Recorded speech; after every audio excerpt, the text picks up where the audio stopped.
আসসালামু আলাইকুম। এটা আমার চাল কুমড়া গাছ। এখন আমি চাল কুমড়ার খাবার দেব।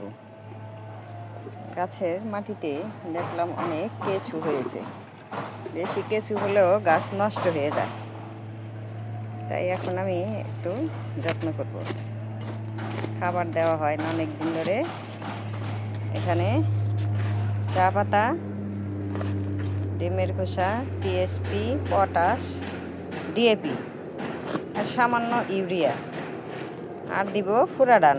ফুরাডান দিলে মাটির কেঁচু পোকামাকড় সব মরে যায়, গাছ যেন নষ্ট না হয়।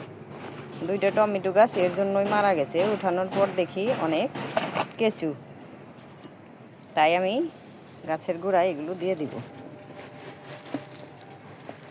2টা চাল কুমড়া গাছ আর একটু ফুরাডান।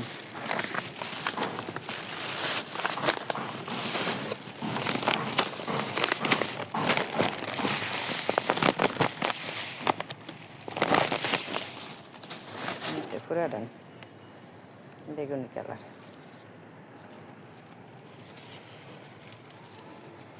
দিয়ে দেওয়ার পর গাছের গোড়াটা একটু কুপিয়ে দেব।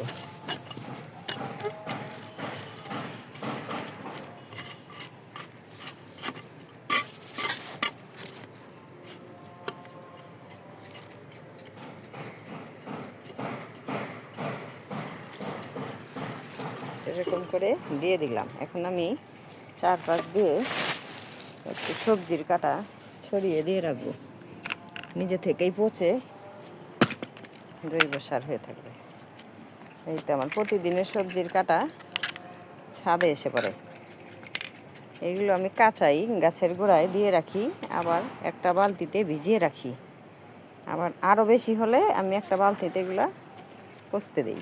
ওগুলা যখন না থাকে তখন আমি দিয়ে দিই। এখন আমি এগুলো একটু কাঁচাই একটু দূর দিয়ে দিয়ে রাখবো, যেন পচে জৈব সার হয়ে থাকে।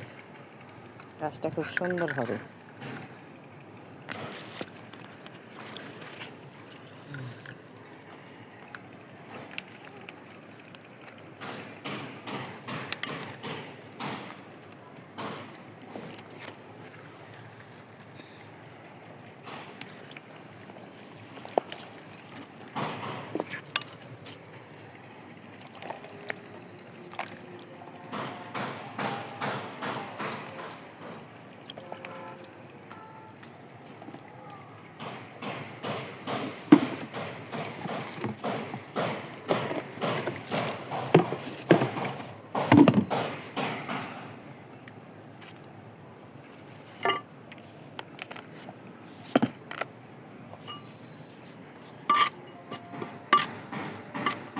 একটু মাটি দিয়ে রেখে দিব।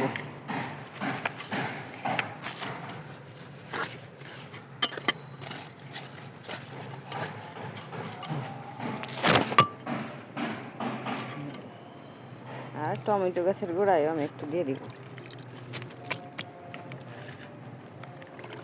গাছটা ভালো হবে।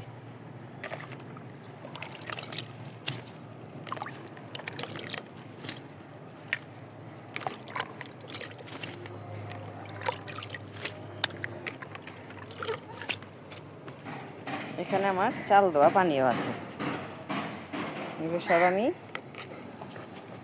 চাল কুমড়া গাছের গোড়ায় দিয়ে রাখবো।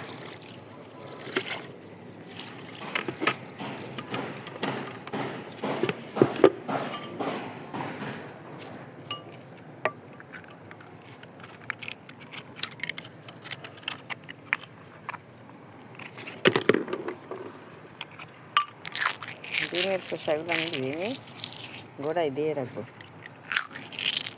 সহজভাবে যেভাবে করা যায় আমি সেই চেষ্টাই করি। কষ্ট করতে পারি না, সময় পাই না। তারপরে আলহামদুলিল্লাহ অনেক সবজি হয়।